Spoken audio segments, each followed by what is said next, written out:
Chapter 13. Seth.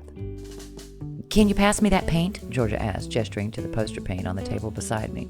"Sure," I replied, handing it over to her. Mia sniffed it as it crossed the table in front of her, and Georgia whisked it away from her quickly. "No way," she warned her cat. "I'd be picking this out of your fur for weeks. Keep clear, okay?" I couldn't help but grin. It was nice to hear her having a little fun, given how stressed she had been the last few hours. We were putting the finishing touches on everything for the book fair tomorrow, making sure everything was exactly where it needed to be. And she'd been rushing around like a crazy person no matter how many times I tried to tell her that everything was going to be okay. Right now, we were putting the finishing touches on the large posters that would adorn the windows of the store tomorrow, announcing a Christmas book fair. It turned out that the blizzard was only going to be catching Mastin Falls on Wednesday evening, after the fair had taken place, and I had fit that into the marketing for this event, sticking up a few notices on social media for people to come in and pick up some books so they could relax at home, all cozy with something new to read. Georgia had mentioned that she'd already had a few people mentioning it to her when she had been at the grocery store that morning, and I knew it was starting to get some serious buzz going. We might just do it. We might just make enough to save the store. "There," Georgia remarked as she held out the poster in front of her. "What do you think?" She turned it to face me, and I nodded in approval. In large letters, it announced the date and time of the book fair, with each capital letter adorned with a Santa hat. "I love it," I replied, and she grinned. "Really?" she remarked, turning it around to take another look at it. "I don't know. I thought maybe I could add—" "It's perfect, Georgia," I assured her, and she stopped in her tracks, closing her eyes, taking a deep breath. She had been a nervous wreck all day, and no matter how much I tried to convince her that everything was going to go well tomorrow, she'd been acting like she was waiting for a meteor to strike Mastin Falls and wipe it off the face of the map. "You're right," she replied. "I guess we should get something to eat, right? I don't have much in the house." "There's a diner that's open 24 hours, isn't there?" I asked, as Mia climbed into my lap and bumped her head insistently against my hand. "We could go there for dinner if you want." That sounds perfect," she replied, stifling a yawn. "I'm too tired to cook anything." "Let's get out of here then," I suggested, grabbing my coat. "We can bring this all down to the store tomorrow morning." The two of us headed to my car, and I glanced at her out of the corner of my eye as she gazed out of the window.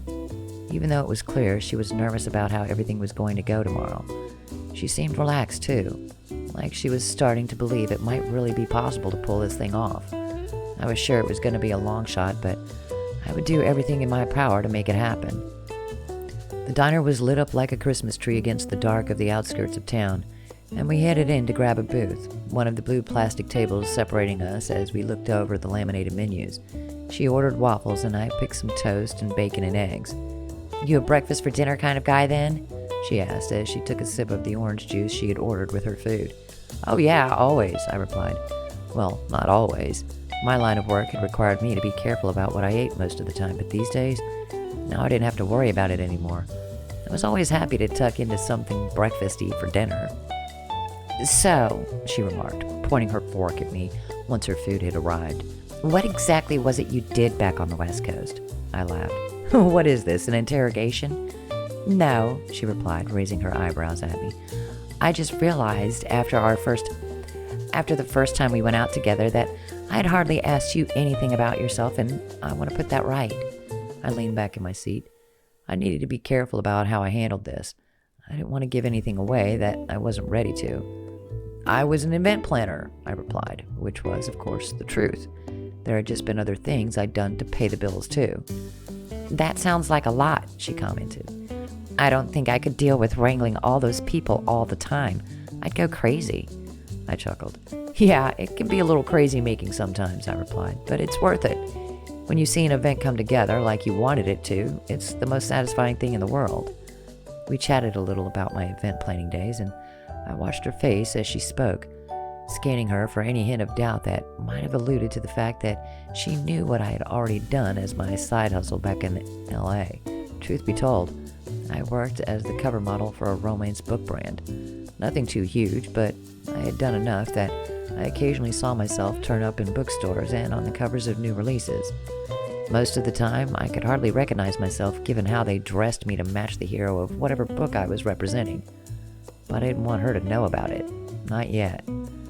I didn't know how she hadn't figured out who I was yet, but perhaps she just didn't pay that much attention to the models on the covers of her books. I had noticed how her eyes seemed to skim over the ones in the romance section, much to my relief. I didn't know how she would feel about me if she discovered that I had done that for work for such a long time. I knew how people thought of models as these vapid, self-centered narcissists who were always looking for people to admire them, but that had never been me. It had just been a way to make a little extra money, and that was how I had wanted to keep it, especially with her. "You've done an amazing job with the book fair," she gushed as she finished up her meal. "I didn't know what I would have done without you, honestly. It's crazy. I would have given up as soon as I heard about the blizzard, but..."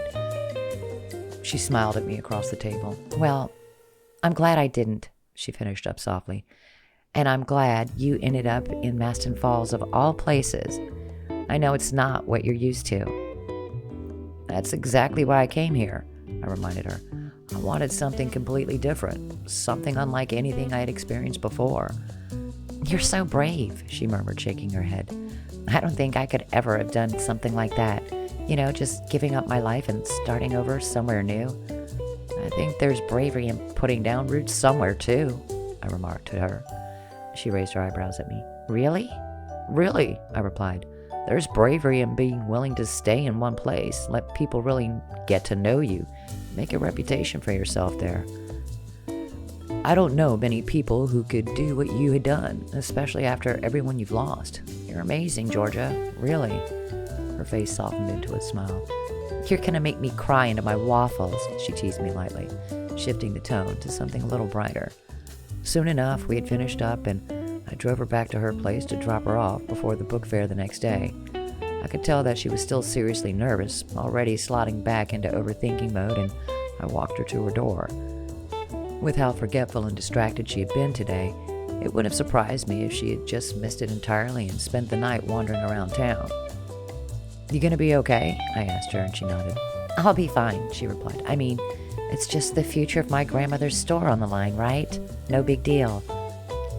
I chuckled slightly, and our fingers brushed together for a moment. The way she was looking at me was so soft, open.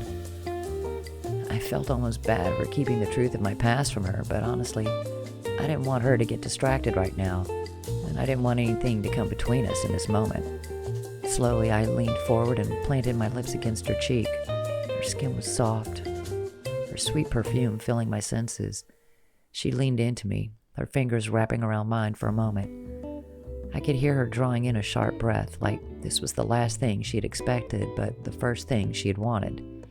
When I pulled back, I ran my hand along her arm lightly. "You get some sleep," I ordered her kindly, "and I'll see you at the store first thing tomorrow." "I'll see you then," she replied. I could see the pink tinge to her cheeks again, and I was sure it was from more than just the cold. She lingered for another moment, like there was more she wanted to do before she left, but then, finally, she turned and headed inside the house. I waited until I heard the door lock behind her, and then headed back to my car. The feel of her skin still fresh on my mouth, and the glow of her living room window into my rearview mirror.